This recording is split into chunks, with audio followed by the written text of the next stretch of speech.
Misinformation has spread the lie that salt is bad for people. Nothing could be further from the truth. Salt is key to life. When most people hear the word salt, they immediately think of sodium chloride or table salt. But sodium's not the only salt-forming mineral. Electrolytes such as magnesium, potassium, and calcium also form salts. Deficiencies in the electrolytes can have devastating effects on the human body. Limiting salt in your diet increases the risk of hyponatremia, mineral deficiencies, hypertension, poor neuronal functioning, fat storage, heart attack, and poor sleep.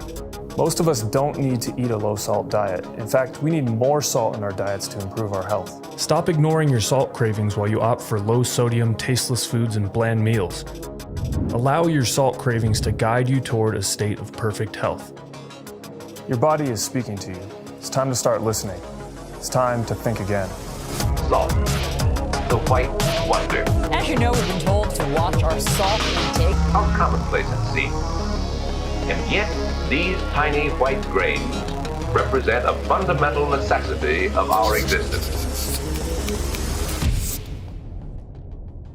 A new study is shining light on the amount of sodium Americans eat. Number one risk for a diet-related death, sodium. Yep. According to data published by the medical journal The Lancet, eating a lot of sodium increases our risk for chronic diseases. By the turn of the century, the low-salt diet myth had been thoroughly disproven in the medical literature, drawing upon evidence from hundreds of contradictory studies and reviews. However, the myth pervades conventional medical advice and the media attention to this day. Even the U.S. federal and state governments via the FDA and U.S. Department of Health and Human Services, with a seemingly endless stream of high-profile initiatives led by power-hungry politicians and regulators, have been openly advocating for the general public to lower their salt consumption. For example, by 2010, Michael Bloomberg, mayor of New York City, convinced 16 food companies to lower the salt levels in their food manufacturing, and medical associations like the Institute of Medicine were lobbying the FDA for nationwide regulations. But why? Where did this theory even come from? Do we really need to eat less salt to be healthier? And why is the government even involved at all? Like all great conventional wisdoms of the last 100 years, the salt myth finds its roots in the development and distribution of pharmaceutical drugs. It all started with syphilis. From as long ago as the 16th century, mercury had been used throughout Europe for the treatment of syphilis, the sexually transmitted bacterial infection that rose to epidemic levels after Christopher Columbus returned for his second homecoming to Spain in 1497. Mercury is rapidly absorbed in the bodily areas commonly affected by syphilis, the rectum, genitals, and mouth, and was used for hundreds of years to kill the bacteria. As you can imagine, mercury treatments are not exactly safe, leading to a host of other heavy metal toxicity symptoms, including sudden death with no warning indicators, and rapid onset of severe diseases including nephrotic syndrome or kidney failure. However, use of this treatment spread across Europe and was widely used up until the 1950s, when the US pharmaceutical industry made headway with safer alternative drug development and stopped using mercury and arsenic as antibiotics, replacing them with penicillin, which was discovered by Alexander Fleming in 1928. One key element to note about mercury treatments was that they were diuretics, officially known as mercurial diuretics. With the development of new diuretic treatments beyond common historically used organic xanthine diuretics such as caffeine, theobromine, and theophylline, which can be easily extracted from plant sources, drug companies began to notice other applications. The first modern diuretic drug of the 1950s, acetazolamide, a carbonic anhydrase inhibitor, proved an exciting entry into the subsequent development of chlorothiazide, furosemide, and ethacrynic acid. Scientists soon realized that these drugs had the ability to be prescribed widely for use in many different clinical applications, including treatments for hypertension, heart failure, many forms of edema, and even obesity. They also began prescribing these diuretic drugs to pregnant women with the purpose of decreasing water retention during pregnancy. At the same time, Walter Kempner, a Duke University scientist who had fled Nazi Germany during World War II, began developing and testing a novel dietary protocol for decreasing blood pressure, with a strict focus on white rice and fruit intake. The lack of salt consumption in his diet protocol quickly led to discussions in the medical literature about salt's role in hypertension, and the popular sentiment quickly led to physicians accompanying their prescriptions of the aforementioned diuretic drugs alongside a recommendation that the patients also eat a low-salt diet for maximum effectiveness of the diuretic effect, since diuretics chiefly act to excrete sodium in the urine. Salt restriction, however, is extremely damaging to the prenatal development of the fetus in the womb, and it became well known by more discerning scientists and physicians that these recommendations, especially to pregnant women, would lead to a widespread damage to millions of newborn children. By reducing salt intake during pregnancy, the developing fetus is not receiving adequate oxygen due to the lowered blood volume, since sodium is essential for maintaining blood volume. The low sodium in the body also prevents enough blood from circulating through the kidneys, which causes the kidneys to release more renin, a signaling enzyme, which is a compensation mechanism the body uses to increase blood pressure in order to circulate blood more quickly. This lack of oxygen to the growing fetus and the resulting reduction in CO2 production, not surprisingly, can lead to developmental disorders in the child and postpartum hormonal imbalances in the mother, which commonly symptomize in the forms of hair loss, depression, and skin issues. The opposition to mass prescription of modern diuretics and low-salt diets was mounting. However, diuretic drug sales continued to prove massively profitable for the drug companies, and the low-salt diet myth quickly became the conventional cliché, parroted in the popular media and throughout doctors' offices across the country. The ball was already rolling down the hill, and with so much profit to fuel its acceleration, it became impossible to stop. But is salt really the cause of hypertension and edema? In short, no. This castle was built on a foundation of sand.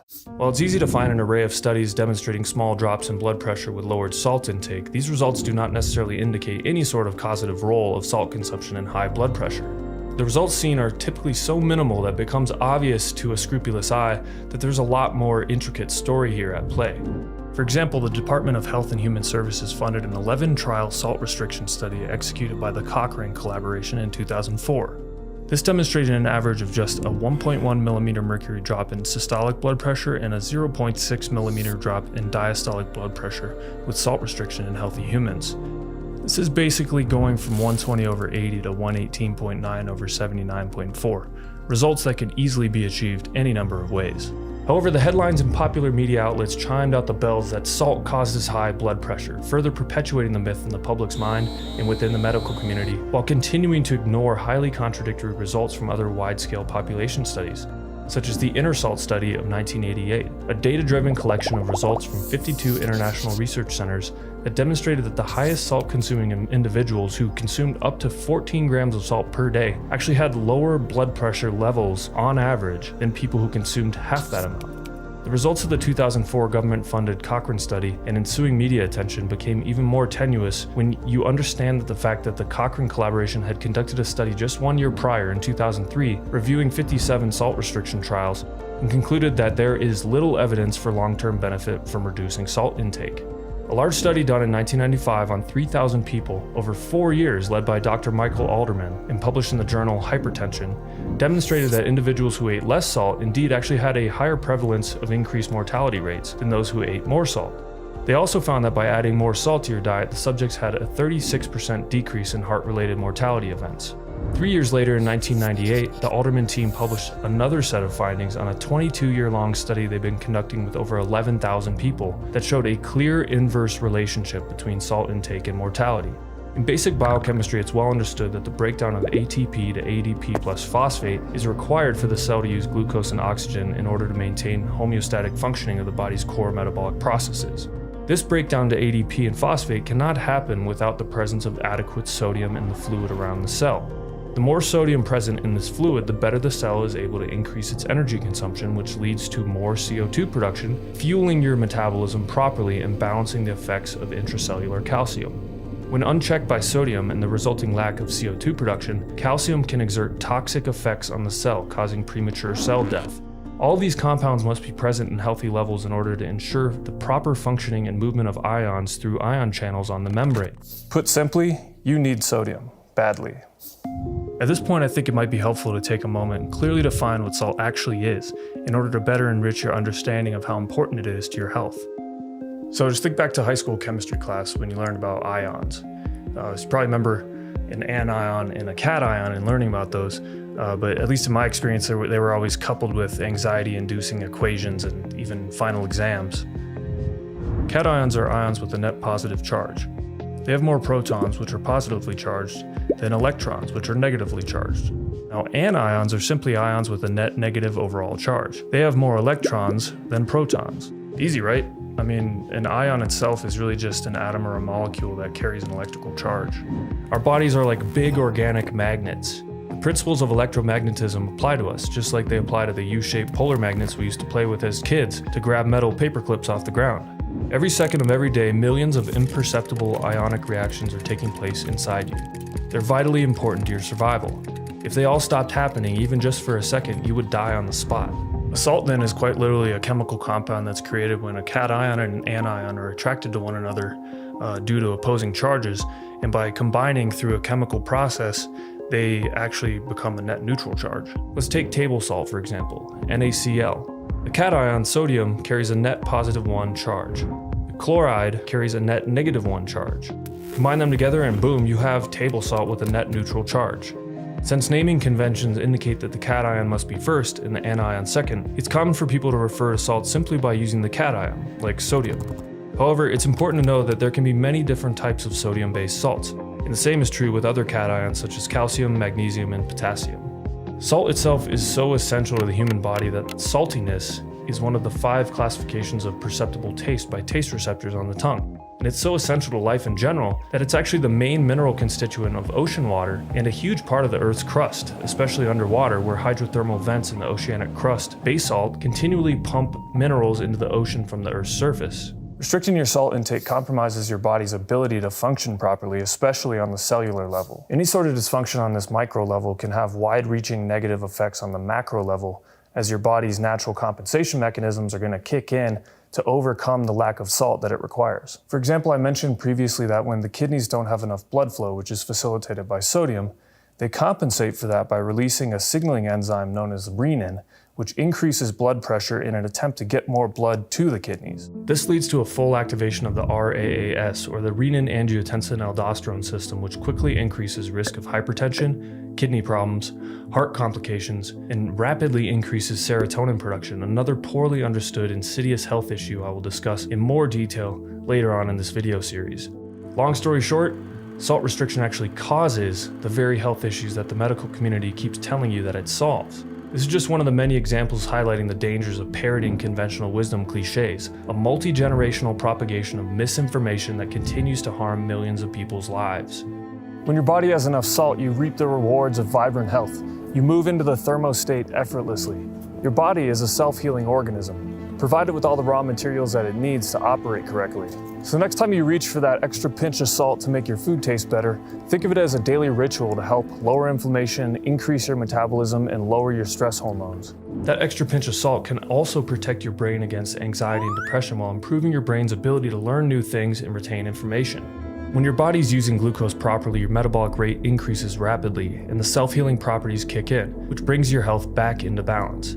When your body's not using glucose properly, free fatty acids start dumping into the blood as an alternate fuel source, which requires a systemic increase in stress hormones cortisol, estrogen, and adrenaline, which serve to catabolize tissue and slow down your metabolism while compromising the basic functioning of those vital organs. The fatty acid metabolism is also known as the survival state, and what happens is that your blood pressure goes up, your reproductive function starts to decrease, you start to have blood sugar issues in general, your metabolism decreases, and your vital organ functioning actually starts to decrease as well. And your body's naturally doing this all in the name of actually trying to preserve natural resources. In 2001, a detailed meta-analysis of 6,250 human subjects published in the American Journal of Hypertension found no evidence to conclude that salt restriction helped people lower their risk of high blood pressure, heart attacks, or stroke. A few months prior to those findings, another study published in the Journal of American Medical Association concluded that lower salt intake increases the risk of premature death from heart complications. The interesting thing to note here is that those medical journals are well-known and respected resources in both the US and the international medical communities, and they receive government funding. However, their findings on analysis of the salt restriction myth continue to fall on deaf ears within those same communities because of the deeply entrenched groupthink that has been established for so many decades to this point. In 2006, the Journal of American Medicine published their findings on a massive analysis of the salt consumption of 78 million Americans over 14 years, reporting that, much to the chagrin of the proponents of the conventional wisdom on the subject, the more sodium a person ate, the lower their risk of dying from heart disease. By consuming salt regularly, your cells function properly, utilizing glucose for fuel and shuttling more oxygen through the blood to your vital organs. Blood pressure normalizes and the thyroid gland is able to produce plenty of thyroid hormone T4 to maintain a well-regulated metabolic feedback loop. Most people don't realize this, but sodium actually has a thermogenic effect in the body. And what happens is that when your body temperature increases from the sodium, It actually increases the metabolization of brown fat through the increased activity of the fat synthesizing enzyme. And what that does is it leads to an increase in GABA production, which is the brain's main inhibitory neurotransmitter, which has a nice sedative effect and a relaxing effect on the body. So it's great when you're ready to lay down and have a relaxed evening and a good night's sleep to have that extra GABA involved. The increase in the metabolization of the brown fat actually leads to more slow-wave sleep, also known as deep sleep. So this slow-wave sleep is actually the deepest form of REM sleep when your body, when its recovery and adaptation mechanisms start kicking in, such as the pulsatile release of growth hormone and the consolidation of the learning and memory that happened during the day. And at night, during that slow wave sleep, what your body does is your brain can start pruning the weaker connections that haven't really been reinforced as often. So you actually have this prime time for learning and memory consolidation while you're sleeping, but it only happens in that slow wave deep sleep. And it's also known as synaptic plasticity. So the question becomes, how much salt should you actually eat? Remember, you need to regularly consume enough salt to allow the sodium to regulate the calcium and to prevent excess electrolyte loss in general. The average person will need to consume roughly 60 to 65 milligrams per kilogram body weight of salt daily in order to maintain the proper balance of sodium to calcium, magnesium, and potassium in the cellular milieu. Salt is roughly 40% sodium, so the typical person, depending on their body weight, needs about 10 to 15 grams per day in their diet. If you're consuming baking soda or sodium bicarbonate, you'll need 20 to 22 grams daily, since it's roughly 27% sodium. Yes, those recommendations are well above the government RDA guidelines, and that's the whole point. Government guidelines get it wrong. These recommendations are especially important if you're an athlete and/or if you exercise regularly, since studies have shown that athletes can lose up to 30 grams of sodium per day, which will clearly impair your physical performance, since these levels of sodium loss can wreak havoc on fluid balance and your body's ability to use glucose properly. Dropping below 3 to 5 grams of salt intake per day, depending on body weight, has been shown to actually increase water retention due to the decrease in overall blood volume and oxygen delivery. Stop restricting your salt intake. Sodium is necessary for your cells to function at the most basic level. Adequate sodium is really required in order to release that energy and that oxygen so you can start producing more carbon dioxide, which is going to bring more order to your organs, your cells, your tissues, and ultimately your entire organism. By increasing your daily salt intake, not only are your meals going to taste more delicious, but you're actively going to support a healthier thyroid gland, a faster metabolism, higher body temperature, more brown fat burning, normal blood pressure, better sleep, and a healthy libido. Salt is your friend. So throw some extra salt in your favorite dishes, enjoy the delicious taste and the health benefits, and you'll be glad that you started to think again.